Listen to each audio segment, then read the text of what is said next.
fields its way toward the Earth right now. It'll come by first in 2029, and we'll see it up there. It'll be closer than our satellites, a thing the size of the Rose Bowl hurtling through the air. And then it comes again in 2036, and that's when it may get interesting. The debate over just how close it'll get is sparking some serious debate between Russian scientists and American scientists. Here's a satellite picture of the thing. This is from, well, with this and, this tells you nothing. But see it there? I don't know, that circly thing in the middle maybe? This was from 2004. It doesn't look very intimidating here. Both sides seem to agree that in 3 decades, the asteroid will fly very close to Earth.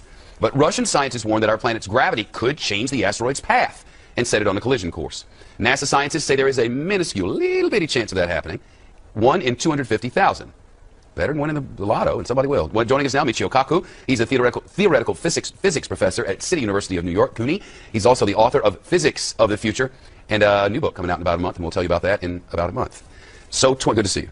2029, it flies by underneath the satellites. That's right. Mark it on your calendar. Friday the 13th, April 2036. Well, that's the second pass. On the second pass, right? The first pass, like you said, it comes right underneath our satellites. You can actually see it whizzing right overhead. Wow. And on the second pass, it might actually be a nation buster. It'll take out Germany. It'll take out France, England. Not England. Or the entire northeast of the United States. Careful. It'll hit with a force of 100,000 Hiroshima bombs. Really? If it hits. If it hits, right. It's a catastrophe beyond human comprehension. And the head of the Russian Space Agency has said that the Russian scientists should think of some ways of deflecting it or handling this menace in 2036. What are we going to do, shoot it with a laser? Well, everyone thinks we'll send Bruce Willis out there with the space shuttle. But the space shuttle can't even reach outer space. We're phasing it out, and the space shuttle only spins wheels around the planet Earth. It cannot even go to deep space. We need a new booster rocket to take us out there. Maybe China will build us one. Maybe, and then we have to nudge it out of the way. The farther it is, the easier it is to push it out with rockets so it'll miss the planet Earth. But it's something that we have to take seriously. This is the first major threat from a giant meteor or asteroid. Were it to hit us, do we know what it would do to our rotation around the sun and the spinning on the axis? Well, it will definitely affect the rotation of the Earth as it goes around the sun. The immediate impact would be a gigantic shock wave going out maybe 50 to 100 miles, then firestorms going out to hundreds of miles beyond that. Firestorms. And then meteorites raining back down on the planet Earth. So the devastation would be on the order of 500 to 1,000 miles. Think of a bullseye containing half the United States. That's the potential impact. And again, it's a very tiny probability, but we're watching it very carefully. Because the thinking among some of these Russian scientists is that the first time it passes, the gravitational pull of the Earth could pull it closer, and then on the second pass in 2036, the wild card is also the atmospheric disturbances. It's going to come right to the outskirts of our own atmosphere. Friction is going to take place, and that's unpredictable. We simply don't know how it's going to react as it whizzes through the atmosphere of the Earth, and that could affect a second pass, and that's why we're keeping our fingers crossed in 2036. 2 sets of fingers crossed. But isn't the world ending in 2012? The Mayan calendar seems to indicate. Well, if you look at the Mayan calendar, it actually says that it's cyclical, and we could be witnessing a rebirth. We should be celebrating then. And personally, I hope to be around in 2013. So don't sell the store, don't get divorced, don't ruin your life in 2012. All right, I'm sure some people will. News from the future. 2012 is going to be weird. It's great to see you. I'll see you in a month for that new book, right? Right, Physics of the Future, about the next 50 to 100 years. I can't wait. Interviewed 300 times now. Here's the asteroid story. An asteroid the size of the Rose Bowl, more than 1,000 feet across, fields its way toward the Earth right now. It'll come by first in 2029, and we'll see it up there. It'll be closer than our satellites, a thing the size of the Rose Bowl hurtling through the air. And then it comes again in 2036, and that's when it may get interesting. The debate over just how close it'll get is sparking some serious debate between Russian scientists and American scientists. Here's a satellite picture of the thing. This is from, well, with this and, this tells you nothing. But see it there? I don't know. The size of the Rose Bowl, more than 1,000 feet across, fields its way toward the Earth right now. It'll come by first in 2029, and we'll see it up there. It'll be closer than our satellites, a thing the size of the Rose Bowl hurtling through the air. And then it comes again in 2036, and that's when it may get interesting. The debate over just how close it'll get is sparking some serious debate between Russian scientists and American scientists.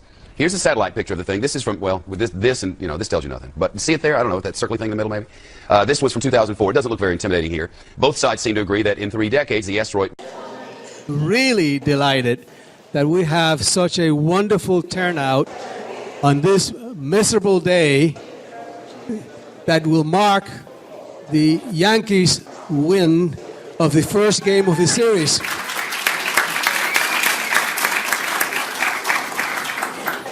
For those of you who are new to the event, let me tell you a little bit about the presidential lecture series. We started this series in the year 2001, and the purpose of the lecture series is to showcase the tremendous talent of the faculty of the City University of New York. And the formula is very simple. In the fall semester, we invite one of the distinguished professors of the City University of New York or some national figure that has something to do with the City University of New York. And in the spring, we invite one of our own to be the presidential lecture speaker. We have a committee of faculty which is composed of Dr. Sheena Gillespie, Dr. Peter Gray, Dr. Kenneth Pearl, and Dr. Sassam Karimi. And if they're here, please stand up so we can recognize you. Those of you who are here, I know Sassam is here.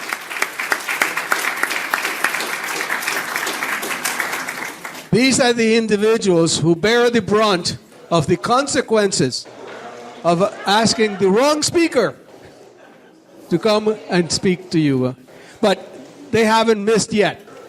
And frankly, I think that today we have one of the most popular, the first time that we have a television star among our midst, and the first time, well, maybe not the first time, because every academic senate you have one of those, but the first time we have one of the recognized 100 brightest people in New York City by New York Magazine.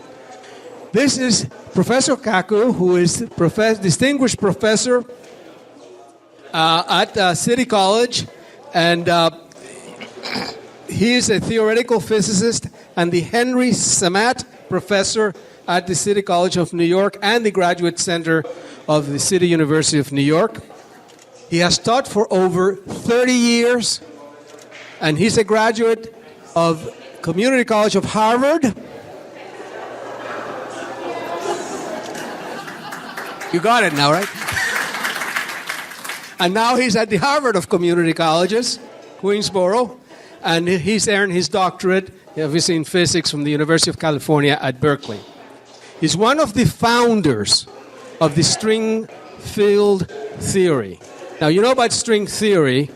Maybe some of you may know some about it, but I know that all of you know about Star Trek, and all of you know about Beam Me Up, Scotty, and all of you know about energy fields. So you all know a little bit about string theory. I really personally believe that Dr. Kaku is a contender and eventually will be a winner of the Nobel Prize in Physics because of his work. And I hope that that happens. You want to have the pleasure of seeing him in person today, but if you want to see him on television, on December 1st, he starts a new series on the Sci-Fi Channel called, I'm sorry, I don't know the title of the series, but he starts a series on December 1st on the Sci-Fi Channel, and I hope that you all see it. I was very interested in looking over the book, Physics of the Impossible, because it addresses how science fiction technology will be something real in the future. And you can think about the possibilities. Think about somebody in the year 1901 thinking about going from the New York to Europe in 5 hours. Think about the impact of technology, and I'm certain he's going to talk about all of that. But use a little bit extrapolation and look at what can happen in the future, and then look a little bit to the Star Treks of the world and see how somebody has imagined what can happen in the future. But that's all in our imagination. Let's talk to an expert. Let's talk to somebody who knows the theory behind all of that technology. Please, please help me welcome Dr. Kaku, please.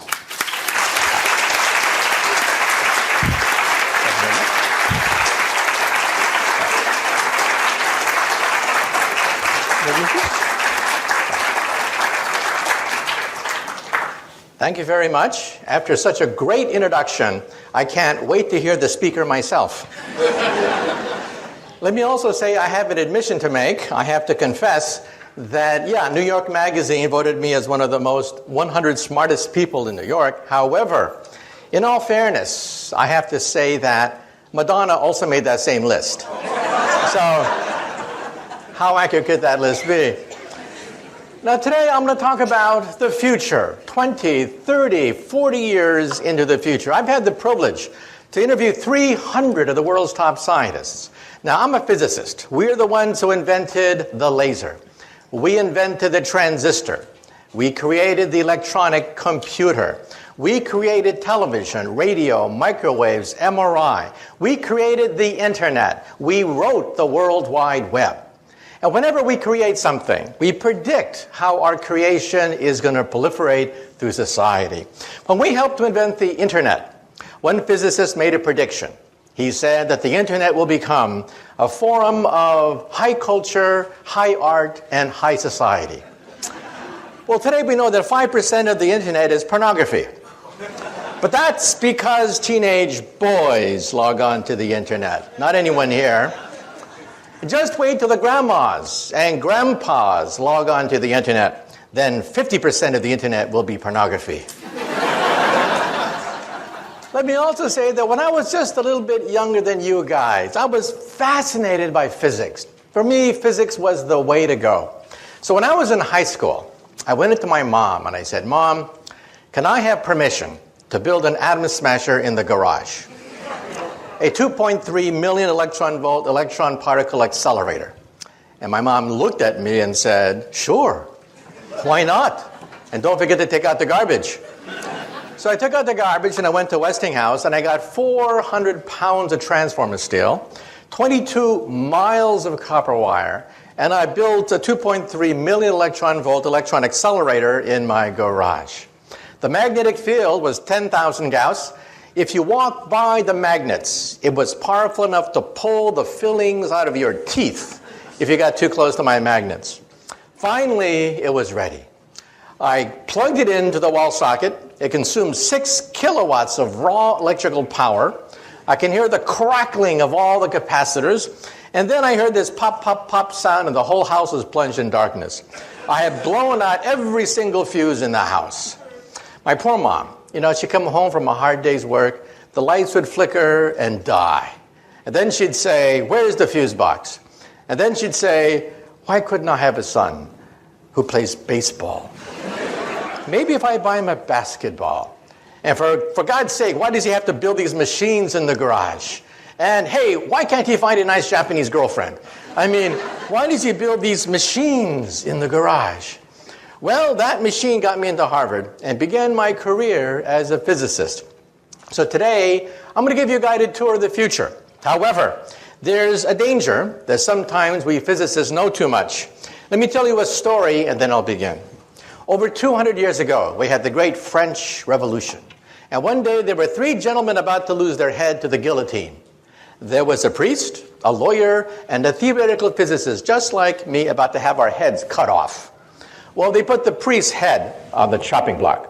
And they asked him, "Do you have any last words before we cut your priestly head off?"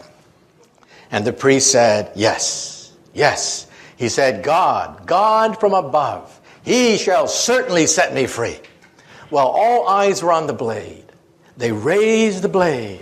The blade came down, swish, and it stopped right before it hit the neck of the priest. Well, the mob had never seen this before.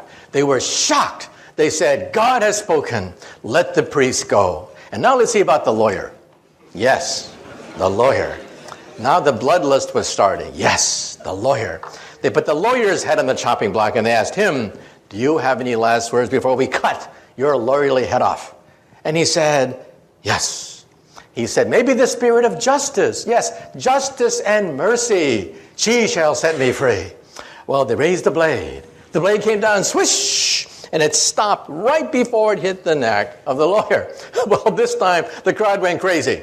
They said, "Let there be a national holiday. Today, God has spoken. Justice, mercy have spoken today." And now let's see about that theoretical physicist. Well, they put the physicist's head on the chopping block and they asked him, "Do you have any last words before we cut your head off?" And he said, Yeah, I got some last words. And he said, "I don't know too much about God. And I know even less about the law. But I do know one thing. If you look up, you'll see that the rope is stuck on the pulley. And then he said, if you remove the rope, the blade should come down real good. Big mistake. Big mistake. Well, the rope came down, the blade came down, and the poor physicist's head came down. And the moral of the story is, sometimes we physicists have to know when to keep our mouths shut. Okay? But nonetheless, let me give you a guided tour through the future. Because I've had a chance to interview over 300 of the world's top scientists. These are the people inventing the future. First of all, let me say that if you get cable television, you get the Science Channel. On the Science Channel, starting December 1st, as was mentioned, my book, Physics of the Impossible, is going to be appearing as a weekly TV series that I'll be hosting. Watch for it December 1st, every week after that. They call it Sci-Fi Science, Physics of the Impossible. So let's talk about that. First of all, how do we scientists know what's going to happen 10, 20 years in the future? How can we be so confident? Well, first of all, this is Moore's Law. On a log chart, you see that computer power doubles every 18 months. Now, what does that mean? This means that when you get a birthday card in the mail, you open it up, and there's a chip in it. And the chip sings, "Happy birthday to you." Well, that chip has more computer power than all the Allied forces of 1945. Hitler, Eisenhower, Churchill would have killed to get that chip. And what do you do with that chip? You throw it away in the garbage. Or look at this chart. You'll see that way back in the 1960s, NASA had almost no computer power. Your cell phone today, one cell phone today, has more computer power, according to this chart, than all of NASA when they put 2 men on the moon. This means that if cars obeyed Moore's Law, cars today would cost 10 cents. This means that when you park the car, you wouldn't even bother to put a quarter in the meter. The meter costs more than the car. So you wouldn't have to just park the car and walk away from it. So what does this mean? This means that by 2020, computer chips will cost about a penny. That's the cost of scrap paper. So we now know the future of the computer.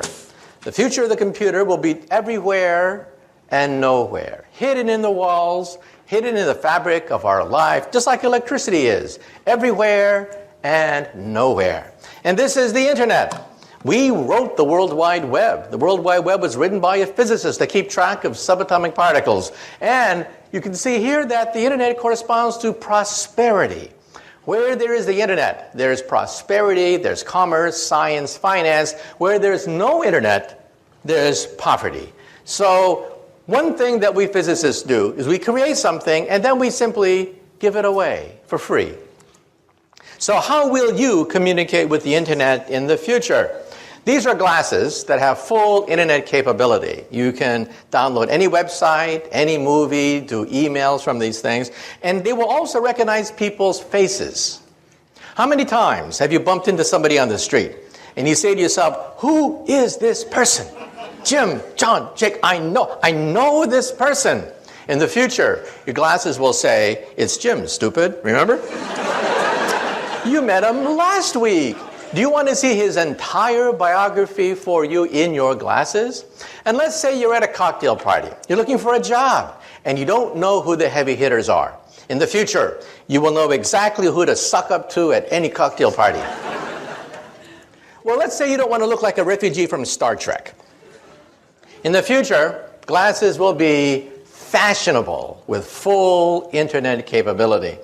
They can be flashed directly into the retina of your eye. They can be flashed right onto the screen of your glasses or used as like a jeweler's lens as an attachment to your glasses. Fashion models will be wearing these things. Young people will demand to have full internet capability, any video, any movie, any website, any music, downloaded via your glasses.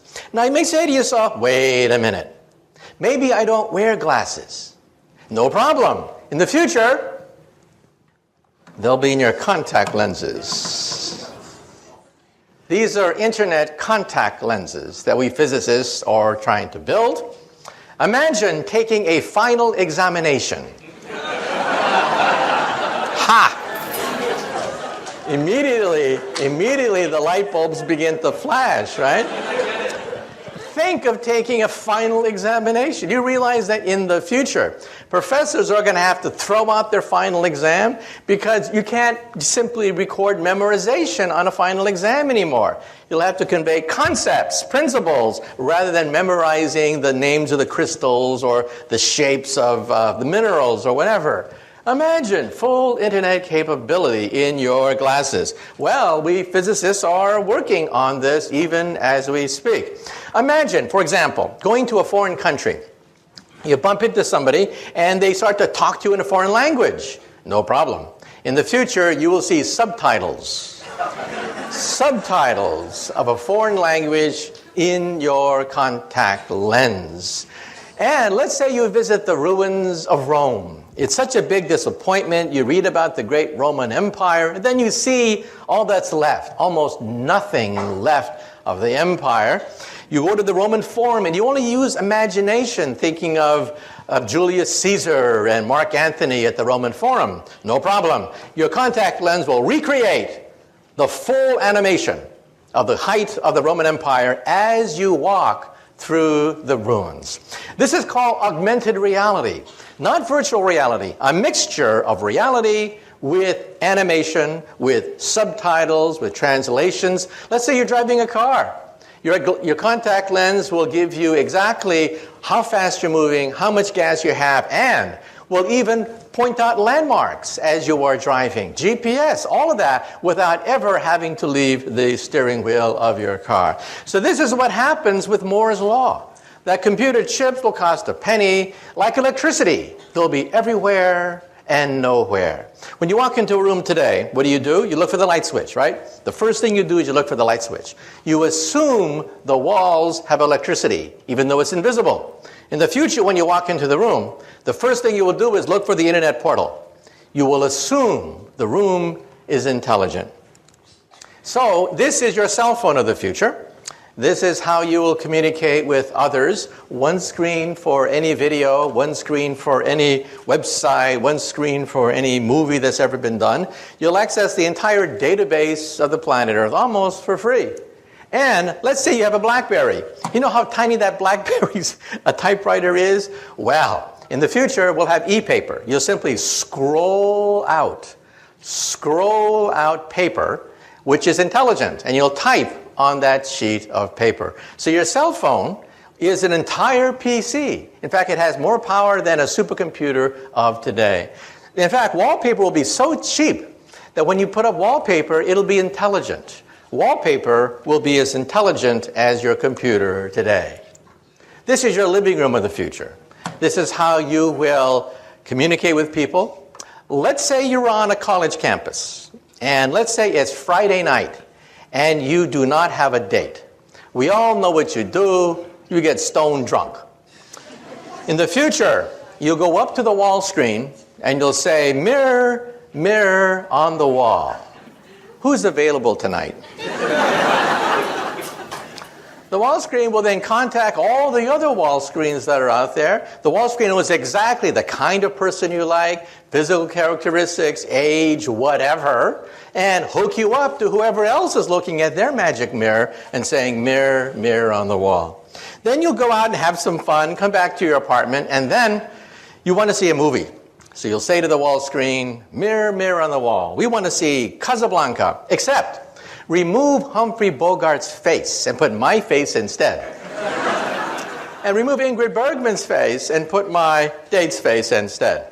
Now, some people are a little bit afraid of this, but realize that when the internet was first created by we physicists, it was male, it was hierarchical, it was to dominate over the Soviet Union. Why did the Pentagon give us millions of dollars to create the internet? It wasn't so that you could email your friends.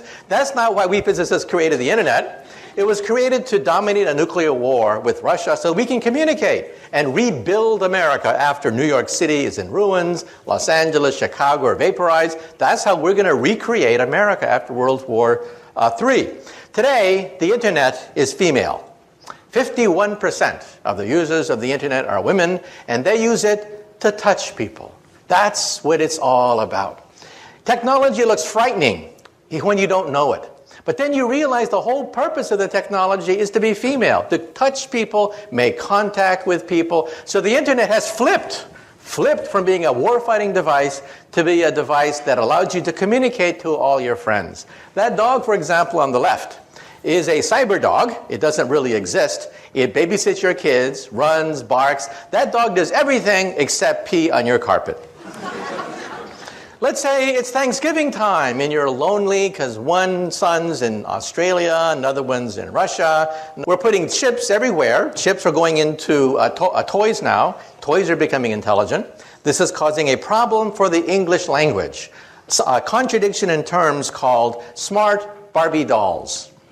Another contradiction in terms is Microsoft Works. That is also a contradiction in terms.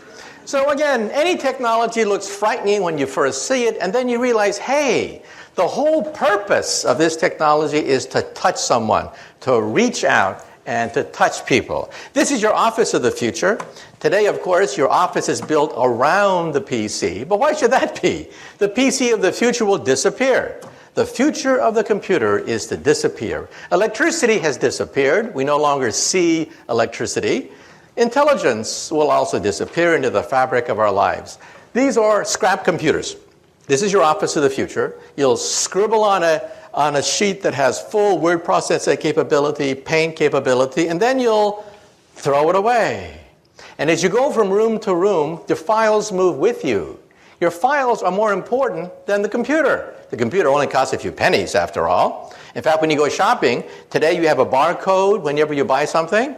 In the future, instead of having a barcode, it'll have a chip. The chip will cost less than the barcode of the future. And so this is how you will move from office to car, car to home, home to office. The software follows you seamlessly everywhere you go. This is your cubicle of the future. This is how you will operate. And like I said before, if you don't like to be in a cubicle, you just talk to the wallpaper. The wallpaper is fully intelligent with a screen, what have you. This is the car of the future. I had a chance to drive this car. This car has no driver. It is a driverless car. These cars have now driven hundreds of miles in the Mojave Desert without a driver. GPS is the secret to allow this car to drive. And for the Discovery Channel, they put me in the driver's seat. I started to drive the car, and then I went like this. Try to drive like this next time. This means that traffic accidents could disappear from the English language. Traffic jams, traffic accidents could disappear as the cars literally drive themselves. And let's talk about health. Health is going to be turned upside down. First of all, when you go to the doctor, your doctor will be in your toilet. You'll go to the doctor 3 times a day. The doctor will analyze your body fluids, and it will tell you that you eat too much animal fat, too much salt, too much sugar in your diet. Isn't the future wonderful? Even your toilet will tell you that you have an unhealthy diet. Well, ladies and gentlemen, this could be the cure for cancer. Because today, if you feel something in your breast, it's too late. It's really too late. You have 10 billion cancer cells growing inside your breast. Surgery is required almost immediately. In the future, when you go to the toilet, your toilet will analyze proteins emitted from cancer colonies of maybe 100 cancer cells, not 10 billion, but 100, and tell you, oh, by the way, you'll have breast cancer in 10 years. Well, watch out, but no rush. And there'll be chips scattered throughout your bathroom, which will analyze DNA. How do we know this? Because my friends are building these chips. They're called DNA chips. Chips that allow you to scan DNA within a matter of minutes. So even as you're going to the bathroom, combing your hair, what have you, your bathroom is giving you a complete medical examination. And we now know that DNA is computer tape. Instead of zeros and ones, zeros and ones, zeros and ones, we have ATCG, ATCG. And we could read computer tape just like we read DNA. So how will we do it? Every time you blow in a glass, you leave DNA there. It will sample the DNA and scan for all your genes. I had my genome scanned. Most of my genes have been scanned, put on a CD-ROM, which I then showed to the camera. Realize that you will have this very soon. To have all your genes read today costs $50,000. Within a few years, it'll be down to $1,000. And perhaps in 10 years, it'll be maybe $100.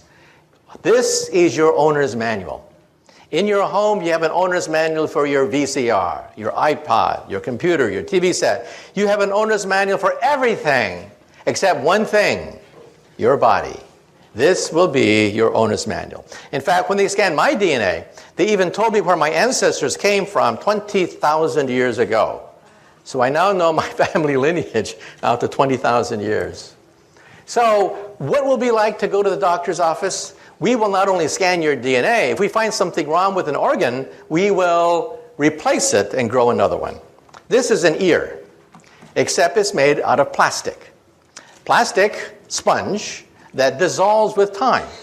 We take some cells from your ears, seed it into this ear, and it grows. It grows, leaving a perfect ear. Then the plastic dissolves with time because it is biodegradable. Here's bone on the left, ears on the right. Today, we can grow bone, blood, skin, cartilage. We can grow noses, ears, blood vessels, heart valves. The first bladder was grown 3 years ago. The first windpipe was grown just a few months ago. And we will grow the first liver perhaps in 5 more years. So for you alcoholics in the audience, there's hope. If you can hold on for 5 more years, you may be able to have your own liver. So let's now have the first DVD where we're now going to go into the hospital of the future. What it will be like if we can grow organs by seeding it with cells. What will it be like if surgery is done in 3 dimensions? So let's have the first video from the Discovery Channel, a program that I hosted called 2057, 50 years from now.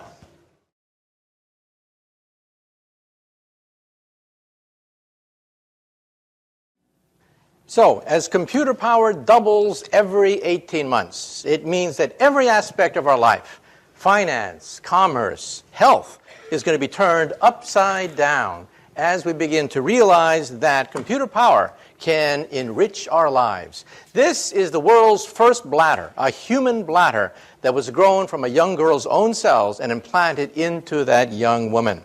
That was 3 years ago, a development at Wake Forest University where we taped changed history. And within 5 years, we hope to have the first pancreas, the first liver, perhaps even the first kidney. These are the frontier organs that are now being looked at to be grown in the laboratory. The first windpipe was grown just 3 months ago, and in mice, we actually grew an entire heart. An entire mouse heart was grown just last year. And how is it possible? Because computer power means that we can sequence genes, we can put doctors in touch with each other. It has accelerated medical advances. And now, let me say a few things about artificial intelligence. Well, one day, will we have robots, the robots that we see in science fiction? Well, this is Asimo. Asimo is the world's most advanced robot. Asimo can run, Asimo can walk, climb up stairs, Asimo can dance. In fact, Asimo can dance better than me. I had a chance to meet Asimo, and the question is, how smart is our most advanced robot? And can these robots even have emotions so that we can bond with them? Let's have now the second video, where we will now go to Tokyo. We're now going to go to Tokyo and meet the world's most advanced robot. And the question is, well, one day, will they become smarter than us? Well, one day they put us in zoos and throw peanuts at us and make us dance behind bars? Well, let's conceive robots.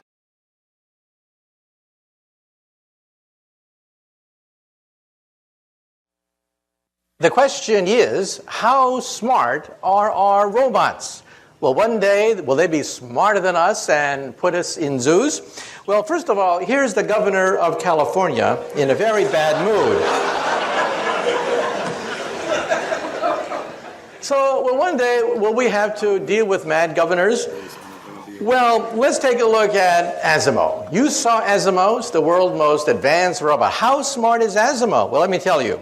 Asimo is as smart as a cockroach, a retarded cockroach, a stupid, lobotomized, retarded cockroach. Asimo takes about 6 hours to walk across the room. Every movement pre-programmed. That scene that you saw took 3 hours. Took 3 hours for us to program every single move of that robot. So why is Japan spending so much time on these robots? Well, let me tell you a secret. Japan's population is the fastest aging population on Earth. They have very few young people. They have a lot of old people. These are future robot nurses. That's why Japan is spending so much money building robots. That's the future of nursing, not the future of human intelligence. However, in the coming decades, as robots get smarter, perhaps they'll be as smart as a mouse, eventually as smart as a dog or a cat. And then decades after that, maybe as smart as a monkey. At that point, I think we should put a chip in their brain to shut them off if they start to get murderous thoughts. But that's not for a while. That's decades into the future. We'll have plenty of warning. Plenty of warning. And in fact, for the Science Channel special that I'm hosting on December 1st, we went to all the world's leading artificial intelligence laboratory. And you can see how primitive our robots really are. Well, let's say a few more things that we discussed in the Science Channel documentary. Invisibility. Believe it or not, we physicists believe that invisibility is possible. We flew down to Duke University, and we filmed the world's first microwave invisibility device. It'll make an object invisible to microwaves, and we went to Berkeley, where they can actually now do it for visible light. Now, there is a problem. If you are inside an invisibility cloak, you cannot see outside. It's only a one-way trip. Therefore, if you are inside the invisibility cloak, you need to punch 2 eyeballs so you can see outside. So from the outside, you see 2 floating eyeballs, or here, a floating head. So remember that metamaterials allows us to bend microwave radiations around an object, just like water flows around a boulder. If you were downstream from a boulder, you don't know that there is a boulder upstream. That works for microwaves, and at Berkeley and Caltech, on a microscopic scale, they showed that it works for visible light as well.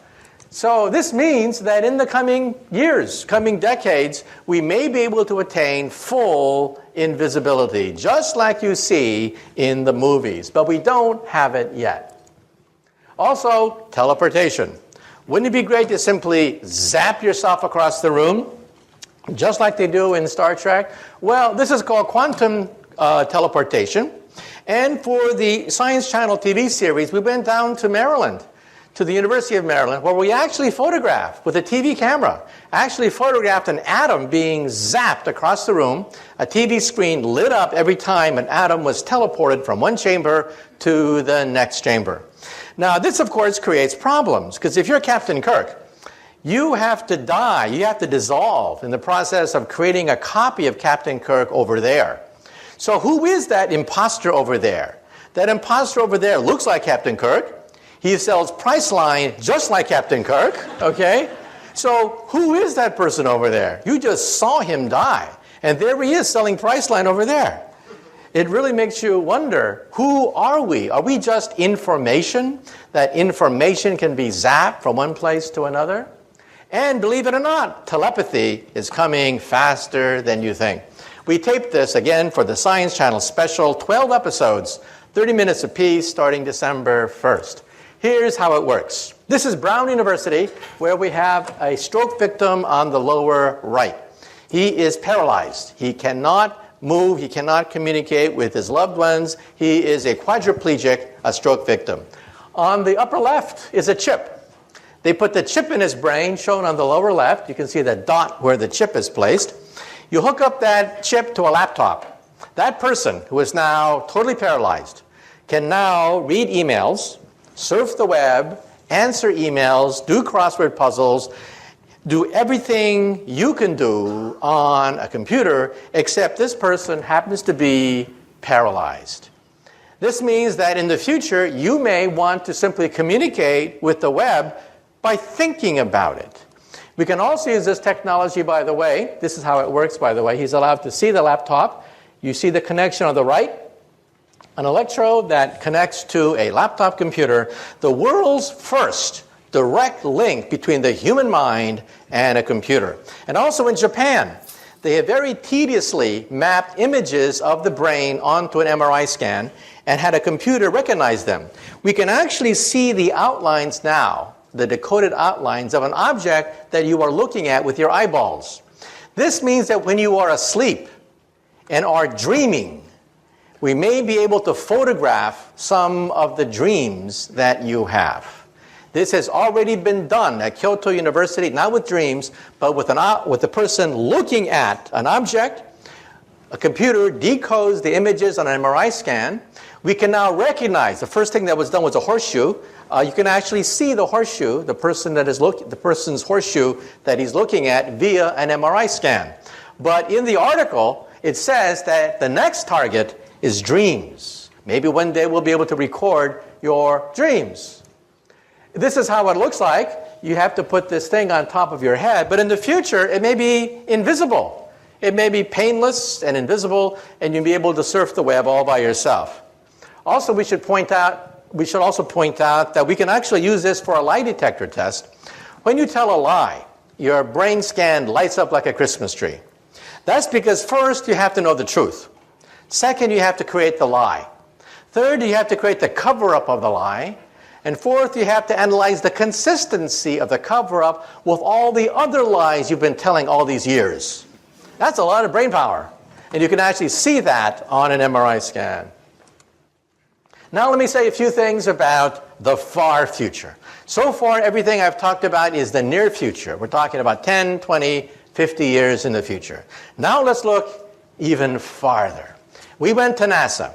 And we visited the scientists who dream of one day building a starship.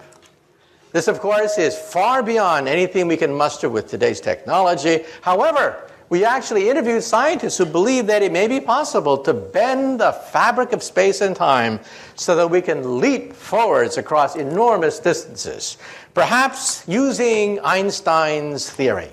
This is a black hole. Black holes are not science fiction anymore. We photographed the accretion disk of black holes. This black hole lies at the center of a gigantic galaxy, NGC 4258. That dot you see at the very center is about 1 light year across. In the inside of the dot is a raging black hole. In fact, if you want to see a black hole tonight, go outside, look in the direction of Sagittarius. That is the center of the Milky Way galaxy. There's a black hole there, which in some sense lies at the center of our galaxy. So kids ask the question, if the moon goes around the Earth goes around the sun, then what does the sun go around? Well, we know the answer to that. The sun goes around a black hole in the constellation Sagittarius at the center of the Milky Way galaxy.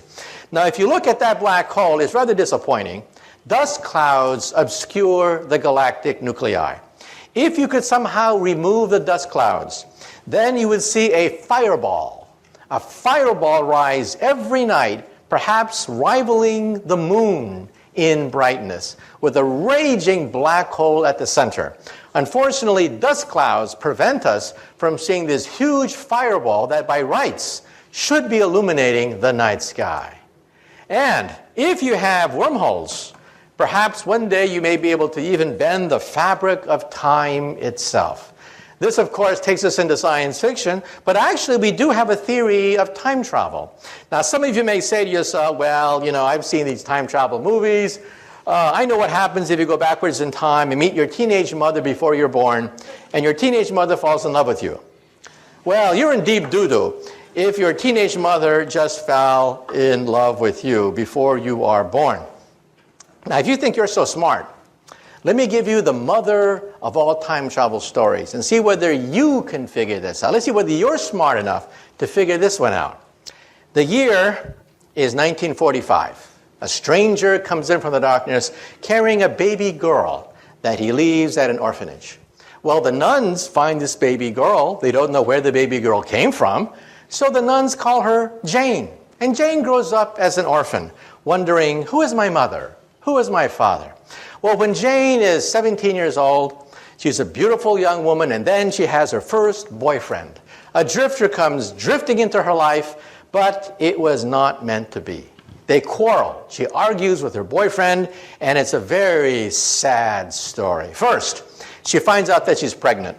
Her boyfriend has left her. She's abandoned and pregnant. She's rushed to the hospital 9 months later. She delivers a beautiful baby girl, but somebody that night breaks open the window of the hospital, kidnaps Jane's baby girl, and leaves in the darkness. Well, it's even worse than this. Jane is bleeding very rapidly. She's going to die. The doctors have to perform an emergency experimental operation. They have to change Jane into Jim. Well, Jim wakes up the next day with this huge headache, and he's told the bad news. First, the boyfriend left her pregnant, somebody stole her baby, and now she's not even Jane anymore. She's Jim. Well, Jim grows up and becomes a barroom drunk. Every time someone says, who are you, Jim? Where did you come from? Who was your mother, your father?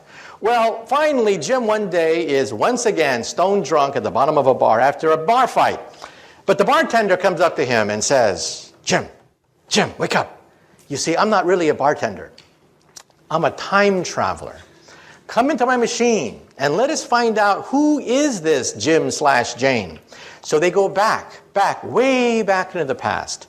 So poor Jim, he doesn't quite know where he is in the past. But suddenly, he meets this beautiful 17-year-old girl. And it's love at first sight. But you know, it was not meant to be. They quarrel. And then Jim finds out that his girlfriend is pregnant. And then Jim says to himself, oh my God, history's repeating itself. This happened to me. Well, I'm going to make sure that my baby gets the best education possible. That night, 9 months later, Jim goes to the hospital, breaks open the window, kidnaps his own precious baby girl. And then Jim and his baby girl go back into the time machine. Again, way back into the past, until it is 1945. It is a dark and stormy night. Jim comes in from the darkness carrying his precious of this orphanage. Well, Jim finally gets it together. Jim says, I don't want to be a drunk all my life. I'm going to join the Time Travelers Corps. So Jim has many heroic exploits in the annals of time. Now Jim is an old man. He says to himself, I've had a good life, but I want one final mission. For my last mission in time, I'm going to go backwards in time, put on a wig, to impersonate a bartender. To meet a certain barroom drunk who just got into a fist fight because someone said, who are you, Jim? Who is your mother? Your father? Now for 10 points, who can tell me? Who is Jim's mother? Father, son, daughter, granddaughter, grandfather, great-great-grandfather, in the back. Yeah, Jane is a family tree unto herself. Can you imagine a family get together and they get into a food fight? And someone says, you did this to me. No, you did that to yourself. Okay? Well, we physicists think about this. This is a wormhole. This is what I do professionally. I work in something called string theory. I'm the co-founder of string field theory. And we think that perhaps the fabric of space and time can be bent. In which case, perhaps you just may be able to go backwards in time. However, the energy necessary for this is the energy of a black hole. So this is not for us anytime soon. However, 150 years ago, there was a gentleman in England, a mathematician at Oxford University, who wrote the first book on wormholes. Who was this professor of mathematics at Oxford University? Does anyone know the name of this Oxford University professor? His name was Professor Charles Dodson. He could not write under his real name because he was an Oxford professor. So what did he create? A pseudonym, Lewis Carroll. This is the world's first representation of a wormhole in the English language, written by a distinguished professor of mathematics at Oxford University who wrote under a pen name, Lewis Carroll. In fact, Queen Victoria was so enchanted by Alice in Wonderland that she wrote Professor Dodson a letter. Queen Victoria said, please, please, please, give me your next book, which he did. It was a treatise on higher mathematics that he sent to Queen Victoria. Okay? So now let's say a few things. Some people say that, well, if this is for the future, let's talk about the future, far future. When we physicists look in outer space, we don't look for little green men. When we look in outer space, we look for type 1, type 2, and type 3 civilizations. A type 1 civilization has the power of an entire planet. They are a planetary civilization. They harness the weather. They can play with thunderstorms. They play with hurricanes and volcanoes. That's type 1. Type 2 is stellar. They consume the power of a star, like the Federation of Planets on Star Trek. Star Trek would be a very typical type 2 civilization. Type 3 controls the power of an entire galaxy, like the Empire of Empire Strikes Back. Once they had William Shatner on StarTrek.com, and he was answering all the questions of the Trekkies. The Trekkies would ask William Shatner questions like, what is the fourth dimension? What is antimatter? What is a black hole? And William Shatner was getting more and more frustrated. The people at StarTrek.com said, finally, he got so frustrated, he pounded on the desk, and he said, damn it, I'm an actor. I know nothing about Star Trek. About the fourth dimension, antimatter. Get a physicist. Ask me about Priceline. Anything. So they had me on later, and I had to answer all the questions of a Trekkie. Well, Star Trek is a type 2 civilization. They can barely harness the power of a star. This is type 1. A type 1 civilization is planetary. In about 100 years, we will be a type 1 civilization. What are we today? We are type 0. We don't even rate on this scale. We get our energy from dead plants, oil and coal. This is type 2. Type 2 is stellar. They control the power of a star. They are immortal. Nothing known to science can destroy a type 2 civilization. Even if their mother's star goes supernova, they can simply leave or just move the planet. And this is type 3, where they can actually play with black holes. I once gave this talk in London at the planetarium there, and a little boy comes up to me, about, age 10, real pest. He comes up to me and he yanks on my pants, and he says, Professor, you're wrong. There's type 4. And then I looked down on this little 10-year-old boy, and I said to him, shut up, kid. Why don't you go play in traffic? There's a nice intersection over there. And he wouldn't go away. He just kept yanking on my pants, and he said, Professor, you're wrong. There's type 4. And I said, look, kid, there are planets, stars, and galaxies. That's it. So any advanced civilization would have to be planetary, stellar, or galactic. And he insisted, you're wrong. There's the power of the continuum. Now, any Star Trek fans out there? What civilization harnesses the power of the continuum? The cube. Very good. Now, if you did not understand what just transpired, get with the program. Get with the program, okay? It's on every Tuesday night. Get with the program, for God's sake, okay? So one day, will we be able to harness this fantastic power, the power of the 11th dimension? This is my domain. This is what I work on. I work on string theory. We're going to begin to test the string theory starting next month. Watch for it. End of November, beginning December, they're going to crank up the biggest machine of science ever created, the Large Hadron Collider. And we're going to be able to test the periphery of this theory starting next month outside Geneva, Switzerland. It'll take years, of course, to analyze the data.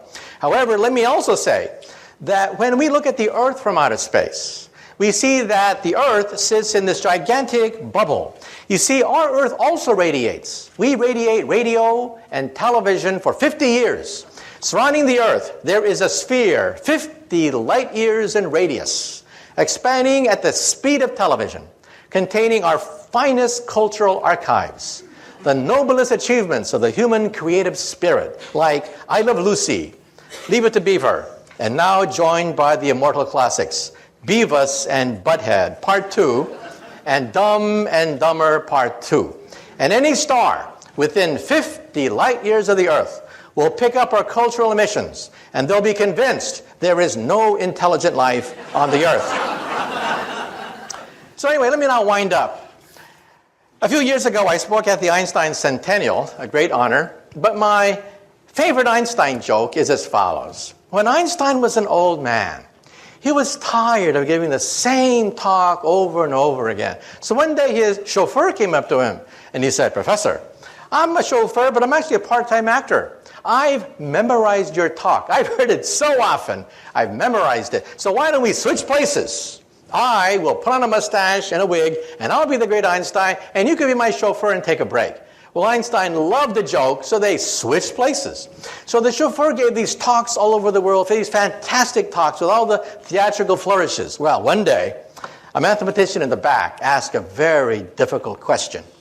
And then Einstein thought, oh, the game is up. But then the chauffeur said, "That question is so elementary that even my chauffeur here can answer it for you." Okay, thank you very much. Thank you very much. It's been a great audience. Thank you. Right. Thank you. Oh, yeah, thank you, question. Yeah. A few questions.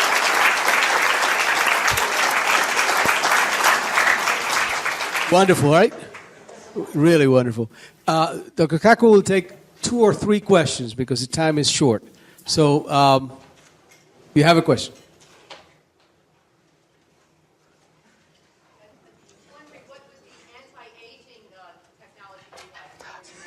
Okay. Let me say 2 things. I have a whole chapter in my book, Visions, about the aging process. First of all, if you go to a drugstore, you see all this advertisement, anti-aging this, take 10 years off your face, 10 years that. How can the FDA allow all these fraudulent claims to being made? So I actually interviewed an FDA official. He said, the Food and Drug Administration can only monitor things that penetrate the skin. Medicines that penetrate the skin. Anything that does not penetrate the skin, they cannot monitor. But then, if it doesn't penetrate the skin, it doesn't work. So in other words, you can only lie through your teeth as long as it doesn't work. Let me repeat that again. According to federal law, you can make any statement you want about take life, take 10 years off your face, whatever, anything you want, as long as it doesn't penetrate the skin, as long as it doesn't work. Now, let me tell you the science. We went to MIT and we interviewed the discoverer of a rather important gene that's creating headlines. Oprah Winfrey devoted a show to it. 60 Minutes devoted to a show to it. It's called SIR2. It is a gene and a protein that seems to mimic caloric restriction. Now, there is one and only one way of multiplying the lifespan of an organism, all the way from yeast cells, spiders, insects, mice, rabbits, dogs, cats, monkeys were analyzed, and the results came out front page of the New York Times about 2 months ago.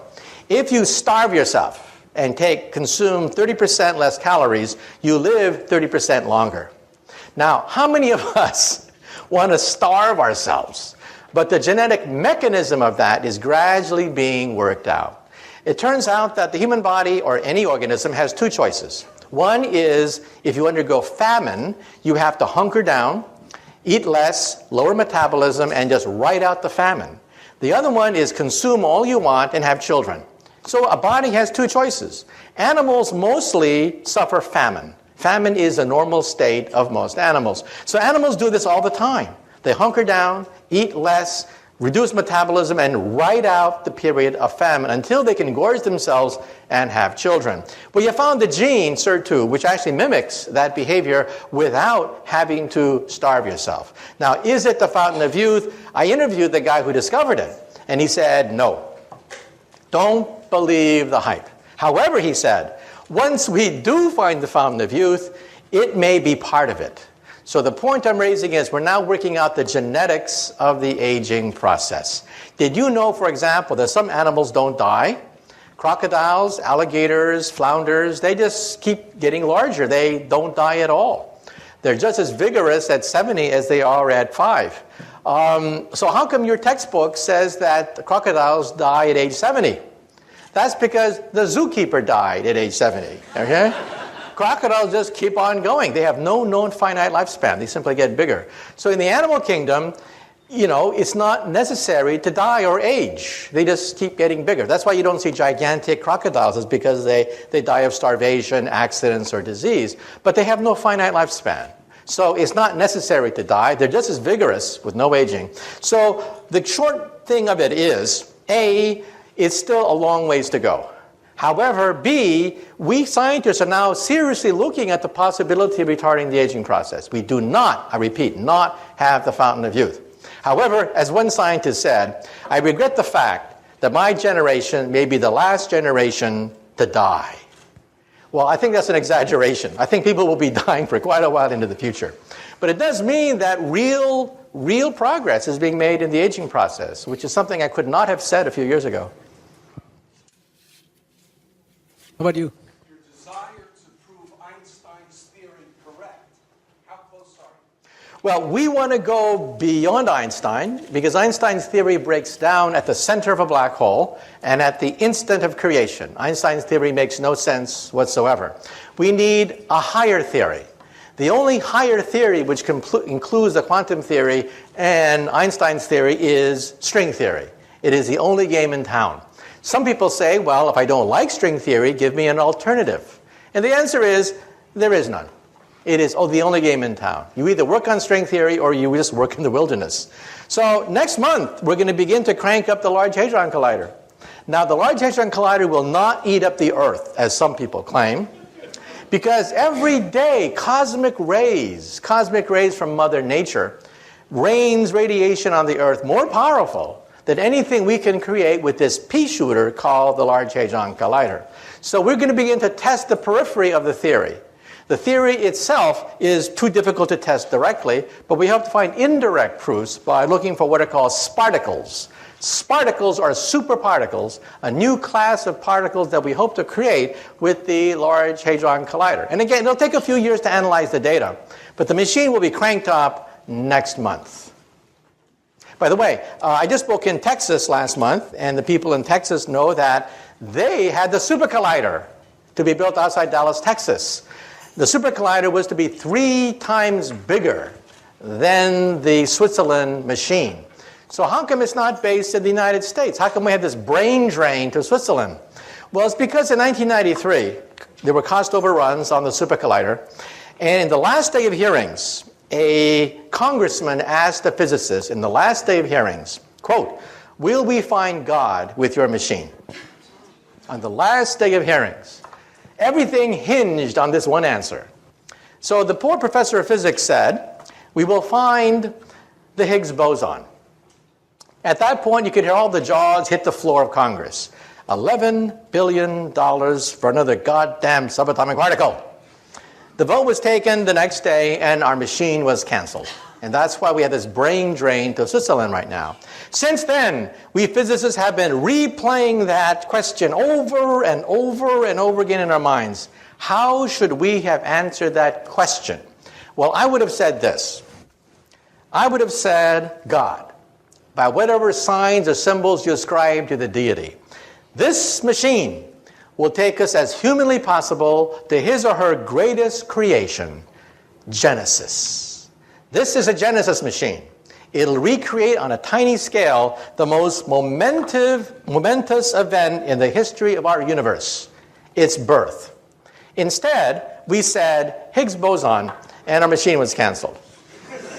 I should hope that the next time we get asked that question, we think about the answer a little bit more. Okay, one last question. Last question. About right there.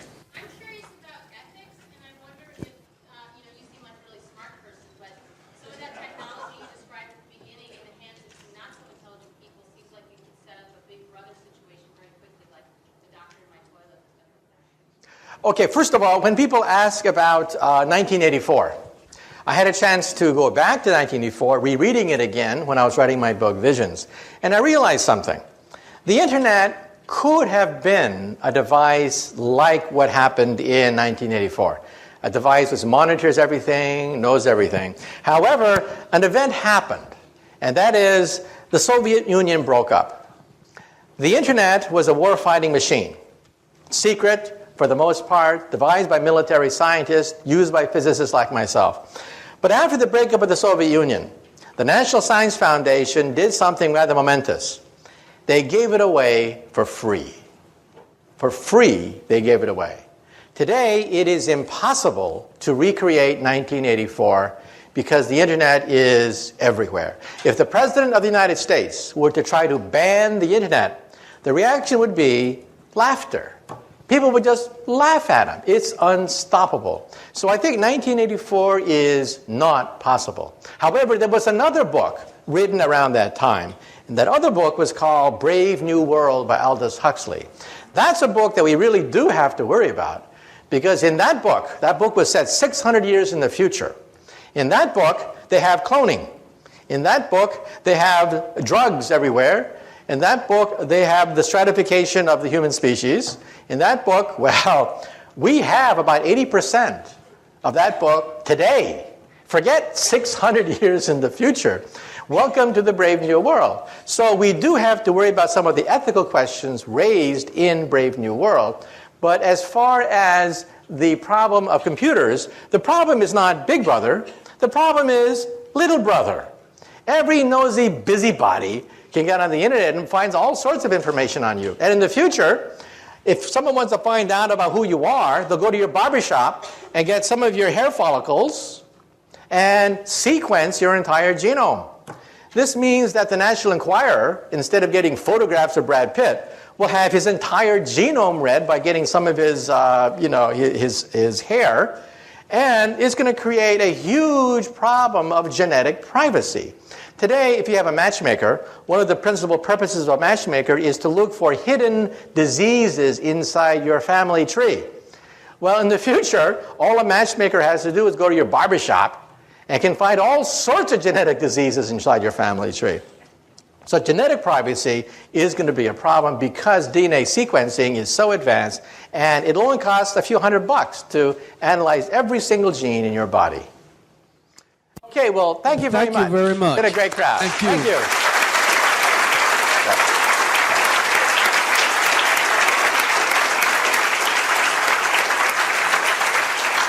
There are some refreshments outside, and I'm certain that if we